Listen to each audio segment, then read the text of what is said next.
Assalamualaikum warahmatullahi wabarakatuh. Di sini saya akan membahas materi bab 10 tentang perencanaan dan pengendalian biaya overhead pabrik. Perencanaan biaya overhead pabrik. Manajer seharusnya memandang perencanaan dan pengendalian terhadap pengeluaran sebagai sebuah kewajiban. Hal ini perlu dilakukan untuk mempertahankan biaya yang wajar demi tercapainya tujuan dan program-program yang telah direncanakan perusahaan. Dua istilah biaya cost dan beban atau pengeluaran atau expense sering digunakan untuk pengertian yang sama. Perencanaan yang baik harus dipusatkan pada hubungan antara tingkat pengeluaran dengan manfaat yang diperoleh dari pengeluaran tersebut. Selain itu, perencanaan biaya seharusnya lebih terfokus pada penggunaan sumber daya yang terbatas secara lebih baik, bukan sekedar pengurangan biaya. Anggaran biaya overhead pabrik. Biaya-biaya yang dikeluarkan untuk keperluan proses produksi sangat kompleks jenisnya. Biaya yang tergolong sebagai biaya overhead pabrik atau BOP adalah semua biaya-biaya pabrik yang dikeluarkan perusahaan dalam proses produksi, kecuali biaya bahan mentah langsung dan biaya tenaga kerja langsung. BOP ini merupakan biaya produksi total yang tidak dapat secara langsung diidentifikasikan atau ditelusuri pada produk atau aktivitas tertentu. Jenis-jenis biaya yang masuk kategori BOP. Yang pertama, biaya bahan mentah tidak langsung atau bahan penolong. Bahan penolong adalah bahan yang tidak menjadi bagian produk jadi atau bahan yang meskipun menjadi bagian produk jadi, tetapi nilainya relatif kecil bila dibandingkan dengan harga pokok produksi tersebut. Yang kedua, biaya tenaga kerja tidak langsung atau termasuk gaji. Tenaga kerja tidak langsung adalah tenaga kerja pabrik yang upahnya tidak dapat diperhitungkan secara langsung kepada produk atau pesanan tertentu. Tenaga kerja tidak langsung terdiri dari A. Karyawan yang bekerja dalam departemen pembantu, seperti departemen pembangkit tenaga listrik, uap, bengkel, dan departemen gudang. B. Karyawan tertentu yang bekerja dalam departemen produksi, seperti kepala departemen produksi, karyawan administrasi pabrik, dan mandor. Ketiga, biaya reparasi dan pemeliharaan. Biaya reparasi dan pemeliharaan berupa biaya suku cadang atau spare parts, biaya bahan habis pakai atau factory supplies, dan harga perolehan jasa dari pihak luar perusahaan untuk keperluan pabrik perbaikan. Dan pemeliharaan espacement, perumahan, bangunan pabrik, mesin-mesin dan equipment, kendaraan, perkakas laboratorium, dan aktiva tetap lain yang digunakan untuk keperluan pabrik. Keempat, biaya yang timbul sebagai akibat penilaian terhadap aktiva tetap. Biaya-biaya yang termasuk dalam kelompok ini antara lain adalah biaya-biaya depresiasi emplacement pabrik, bangunan pabrik, inesin dan equipment, perkakas laboratorium, alat kerja, dan aktiva tetap lain yang digunakan di pabrik. Yang kelima, biaya yang timbul sebagai akibat berlalunya waktu. Biaya-biaya yang termasuk dalam kelompok ini antara lain adalah biaya-biaya asuransi gedung dan emplacement, asuransi mesin dan equipment, asuransi kendaraan, asuransi kecelakaan karyawan, dan biaya amortisasi kerugian trial run. Yang keenam, biaya overhead pabrik lain yang secara langsung memerlukan pengeluaran uang tunai. Biaya overhead pabrik yang termasuk dalam kelompok ini antara lain adalah biaya reparasi yang diserahkan kepada pihak luar perusahaan, biaya listrik, PLN, dan sebagainya. 1. Penanggung jawab perencanaan biaya. Setiap pusat tanggung jawab memiliki tanggung jawab dan sumber daya masing-masing. Setiap pusat pertanggungjawaban merupakan suatu subunit perusahaan dan berada di bawah kendali seorang manajer. Dengan membandingkan antara rencana anggaran dengan realisasi, seorang manajer yang memimpin suatu pusat pertanggungjawaban dapat mengetahui apakah subunitnya telah mencapai sasaran secara efektif dan telah menggunakan sumber-sumber secara efisien. Atas dasar prinsip inilah dikenal adanya pembagian struktur organisasi menjadi departemen produksi dan departemen jasa untuk kegiatan yang dilakukan di pabrik. A. Departemen produksi atau production department merupakan departemen bagian di dalam pabrik yang mengolah bahan mentah menjadi barang jadi atau produk akhir dan menjadi bagian yang secara langsung memproses barang jadi. BOP yang terjadi di departemen produksi dikenal sebagai BOP langsung. B. Departemen jasa atau service department merupakan departemen atau bagian di pabrik yang menyediakan jasanya dan secara tidak langsung ikut berperan dalam proses produksi. Biaya yang terjadi di departemen atau bagian jasa ini mungkin sebagian dari jasa yang disediakan digunakan sendiri. Dengan demikian, BOP yang terjadi di departemen jasa ini lebih dikenal BOP tidak langsung. Berdasar uraian tersebut dapat diklasifikasikan dua jenis biaya overhead pabrik sesuai tanggung jawab masing-masing departemen bagian, yakni A. BOP langsung atau direct departmental overhead expense adalah BOP yang terjadi di departemen tertentu dan manfaatnya hanya dinikmati oleh departemen tersebut. Contoh biaya ini adalah gaji mandor departemen produksi, biaya depresiasi mesin, dan biaya bahan penolong. B. BOP tidak langsung atau indirect departmental overhead expense adalah BOP yang manfaatnya dinikmati oleh lebih dari satu departemen. Contoh BOP ini adalah biaya depresiasi, pemeliharaan, dan asuransi gedung pabrik. Dengan asumsi gedung pabrik digunakan oleh beberapa departemen produksi. Bagian 10.1 biaya pabrik perusahaan furnitur. Ada BOP langsung dan BOP tidak langsung. Nah, pada BOP langsung ada bagian persiapan dan pembentukan, bagian dekorasi, bagian finishing. Dan pada BOP tidak langsung ada bagian listrik, bagian reparasi, dan bagian gudang. Jenis biaya ada bahan penolong, bagian persiapan dan pembentukan, anti jamur, bagian dekorasi, paku, mur, dan baut, bagian finishing, cat warna dan thinner, bagian listrik, solar, oli atau pelumas, bagian reparasi, suku cadang, bagian gudang, office supplies. Jenis biaya tenaga kerja tidak langsung pada bagian persiapan dan pembentukan hingga bagian gudang sama, yaitu kepala bagian supervisor. Jenis biaya depresiasi pada bagian persiapan dan pembentukan hingga bagian gudang sama, yaitu depresiasi gedung, depresiasi mesin, depresiasi peralatan. Jenis biaya lain pada bagian persiapan dan pembentukan hingga bagian gudang sama, yaitu alat tulis, air, dan listrik, pajak, polis, asuransi. 1. Penanggung jawab perencanaan biaya. A. Biaya tetap atau fixed cost.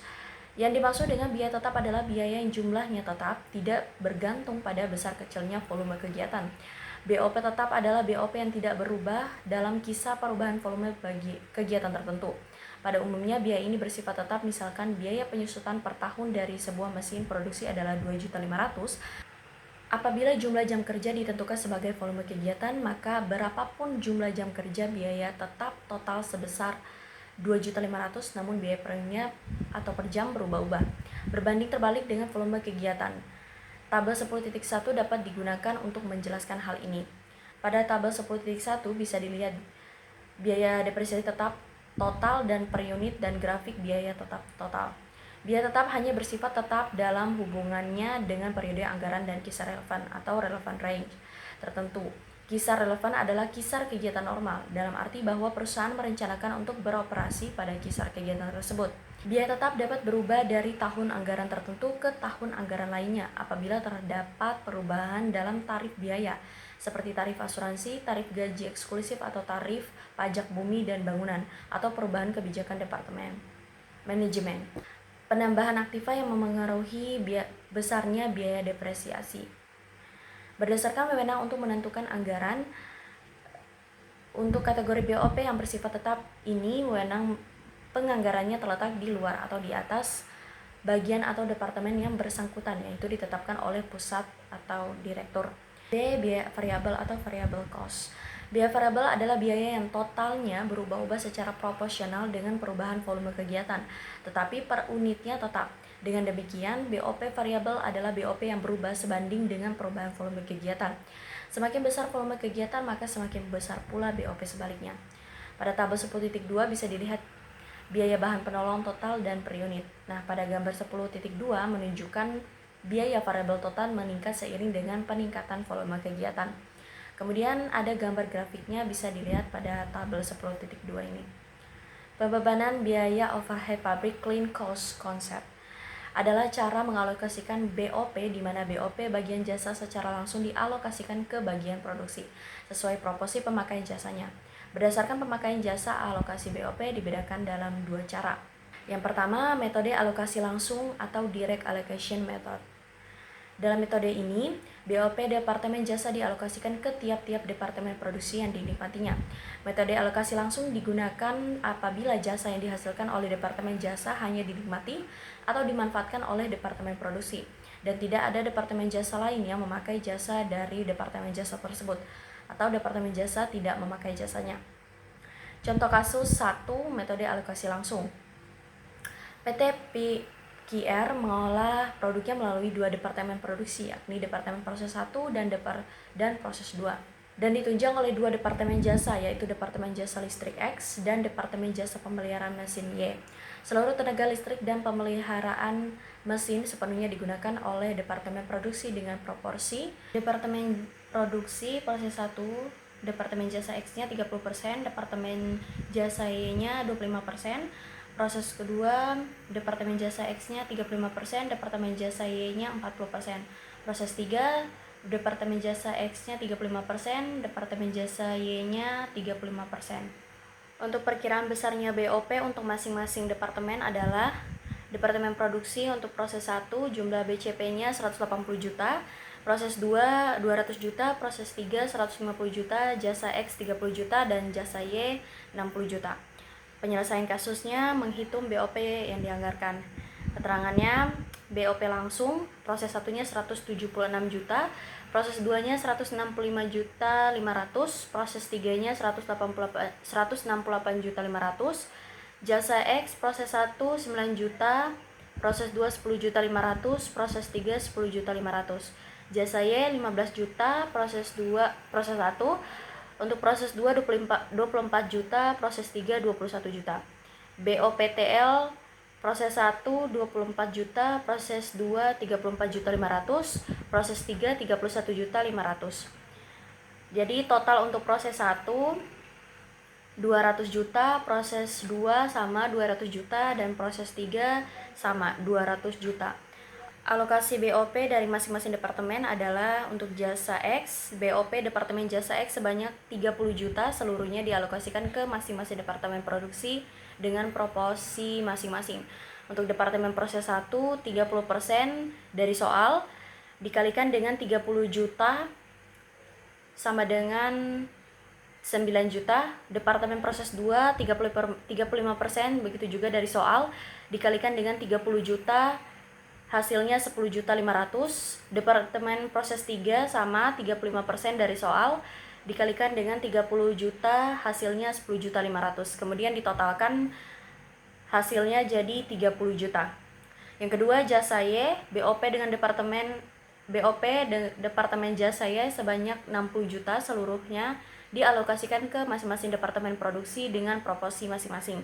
Departemen Proses 1 25% dari soal dikalikan dengan 60 juta, hasilnya 15 juta.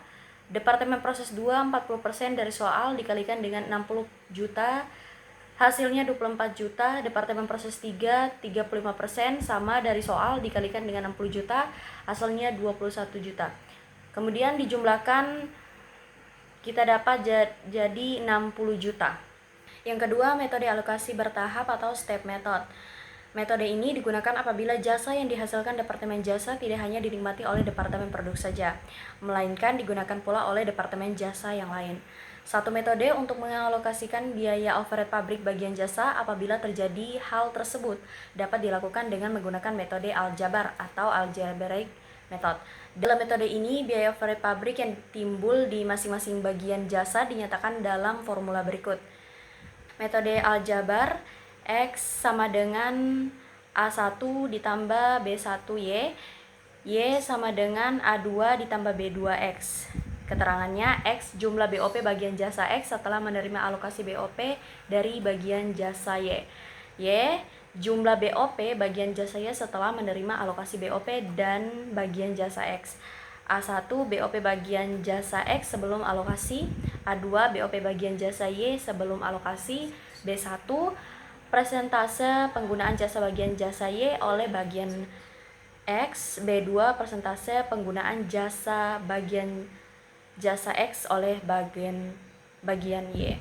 Contoh kasus 2, metode alokasi bertahap. PT Abimanyu mempunyai 2 departemen produksi dan 2 departemen jasa. Perusahaan merencanakan biaya overhead pabrik untuk kapasitas normal produksi sebesar 50 unit selama tahun 2011 sebesar Departemen Proses 1 kegiatan setting jumlah BOP-nya 22.800.000, proses 2 kegiatannya finishing jumlah BOP-nya 12.200.000, jasa X listrik jumlah BOP-nya 28 juta, jasa Y pemeliharaan jumlah BOP-nya 2 juta. Rencana penggunaan jasa dari Departemen Jasa adalah jasa bagian jasa selain digunakan oleh bagian produksi atau Departemen Proses 1 dan Proses 2, juga dipakai oleh bagian jasa sendiri. Dalam hal ini terjadi tukar-menukar jasa antara bagian jasa listrik dan bagian jasa pemeliharaan. Proporsi pemakaian jasanya adalah Departemen pemberi jasa, jasa X untuk proses 1 30%, proses 2 50%, jasa X kosong, tidak ada, jasa Y 20%. Jasa Y proses 1-nya 40%, proses 2-nya 35%, jasa X-nya 25%, jasa Y tidak ada.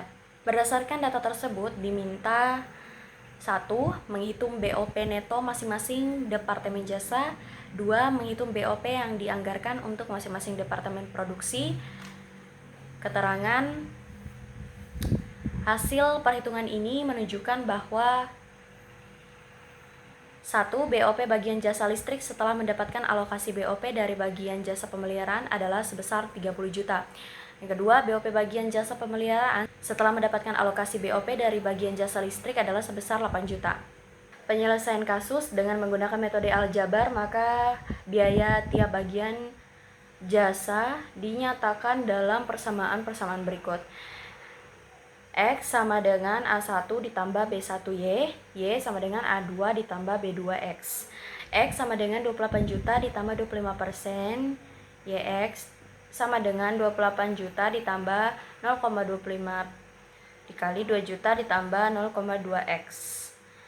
Y sama dengan 2 juta ditambah 20%, XY di XX sama dengan 28 juta ditambah 500.000 ditambah 0,5X. X kali 0,5X sama dengan 28 juta 500. X sama dengan 30 juta. Y sama dengan 2 juta ditambah 0,2. XY sama dengan 2 juta ditambah 0,2 dikali 30 juta. Y sama dengan 8 juta. Dengan demikian, maka jumlah BOP neto untuk masing-masing departemen jasa adalah keterangannya bagian listrik X mula-mulanya 28 juta, tambahannya 2 juta, dikurangi dengan 6 juta, BOP netonya jadi 24 juta. Bagian pemeliharaan Y mula-mulanya 2 juta ditambahkan dengan 6 juta, dikurangi dengan 2 juta, dapat BOP netonya 6 juta. Jadi jumlah dari keseluruhan dari mula-mula 30 juta ditambah BOP netonya 30 juta. Kedua, BOP neto dari bagian jasa listrik dan pemeliharaan ini kemudian dibebankan kepada masing-masing departemen produksi sesuai proporsi masing-masing. BOP dianggarkan dan tarif BOP. Keterangan BOP langsung prosesnya proses 1 22.800.000, untuk proses 2 12.200.000. Alokasi BOP tidak langsung jasa X dirupiahkan proses 1 9 juta, proses 2 15 juta. Jasa Y 3.200.000 untuk proses 1, untuk proses 2 2.800.000. BOP tidak langsung proses 1 12.200.000, proses 2 17.800.000. Total 35 juta untuk proses 1, untuk proses 2 30 juta. Total produksi per unit 50.000 untuk proses 1, untuk proses 2 50.000 unit.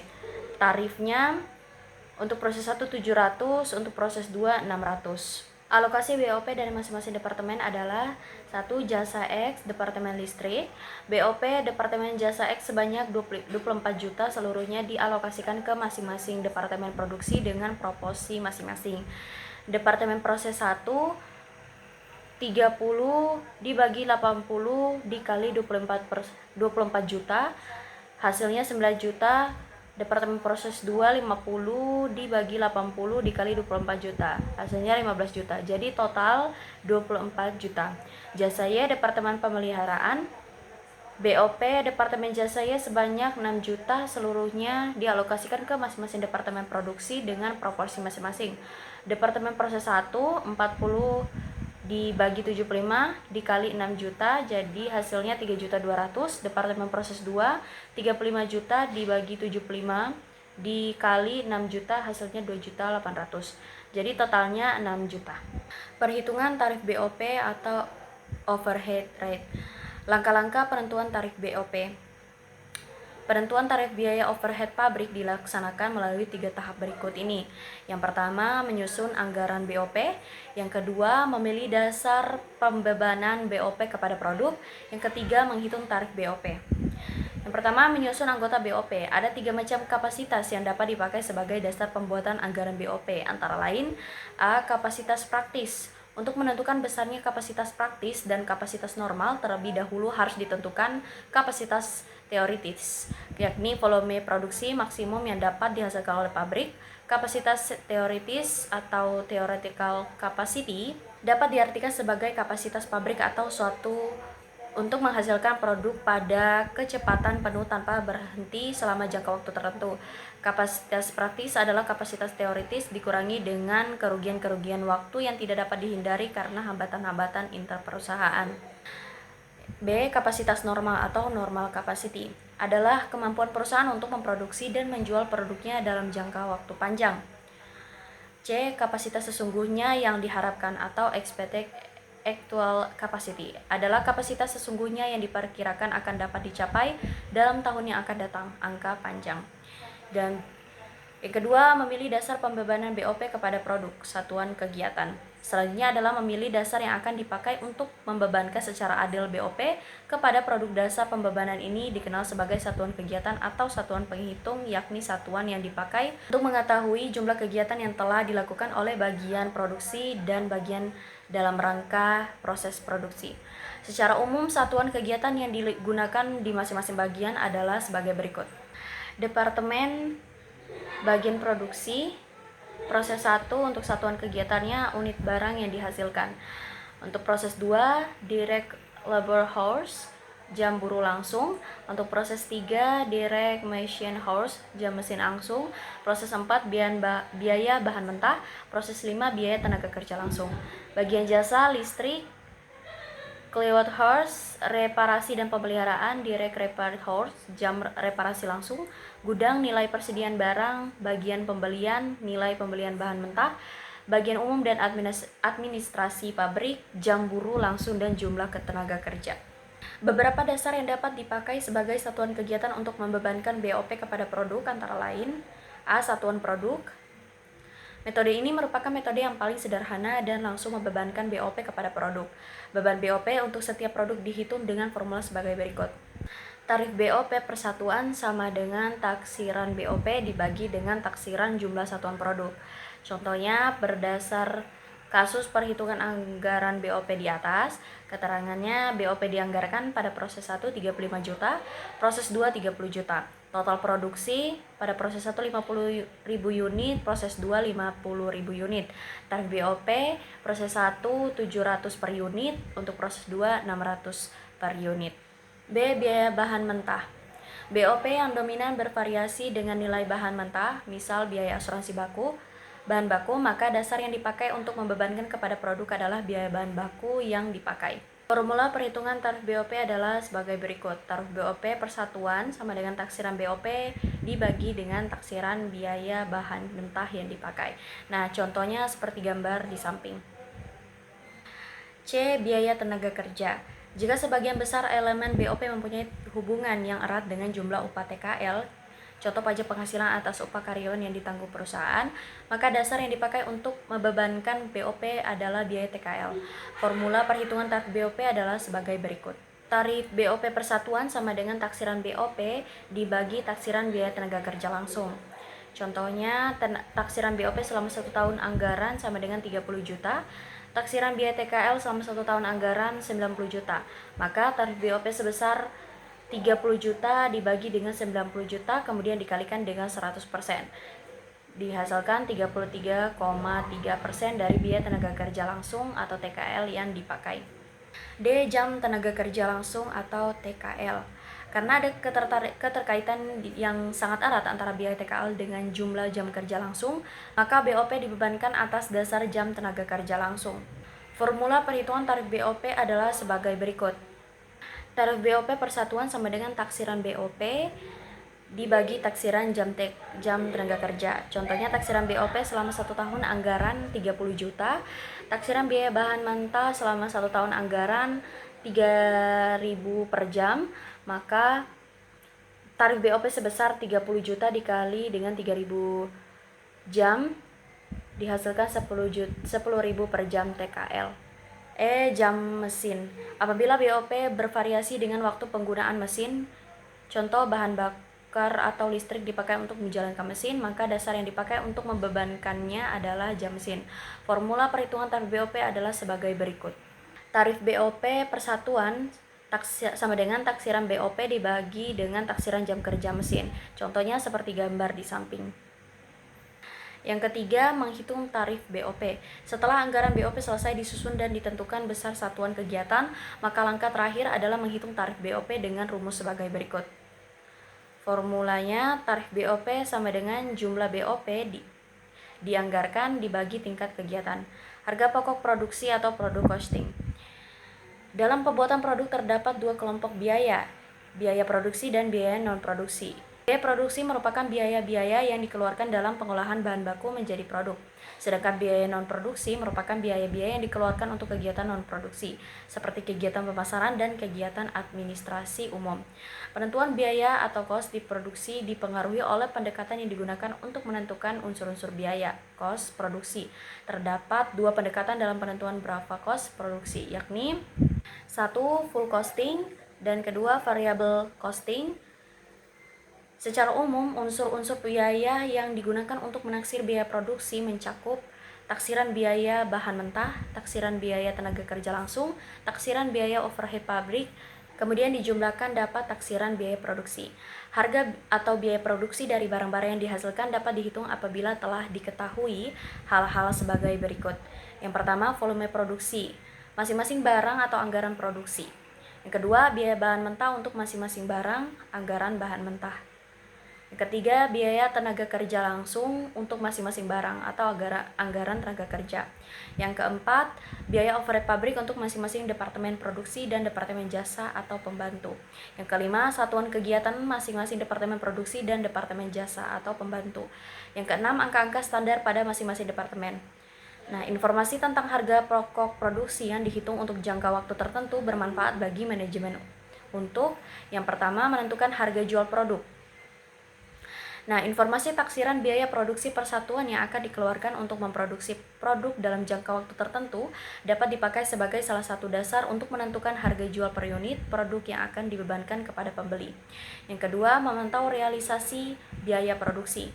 Manajemen memerlukan informasi biaya produksi yang sesungguhnya dikeluarkan di dalam pelaksanaan rencana produksi.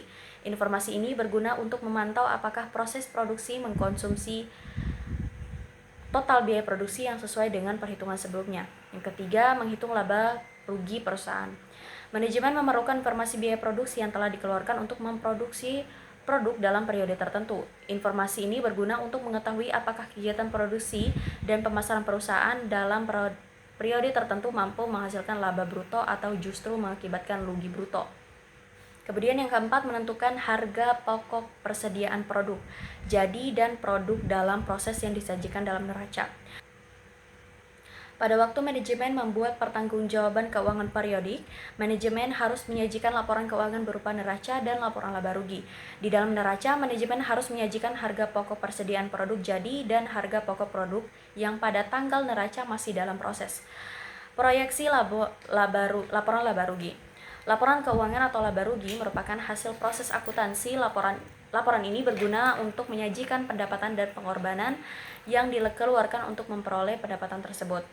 Nah, kegiatan perusahaan manufaktur berbeda dengan perusahaan dagang, maka jenis pengorbanan untuk memperoleh pendapatan di kedua jenis perusahaan tersebut juga berbeda.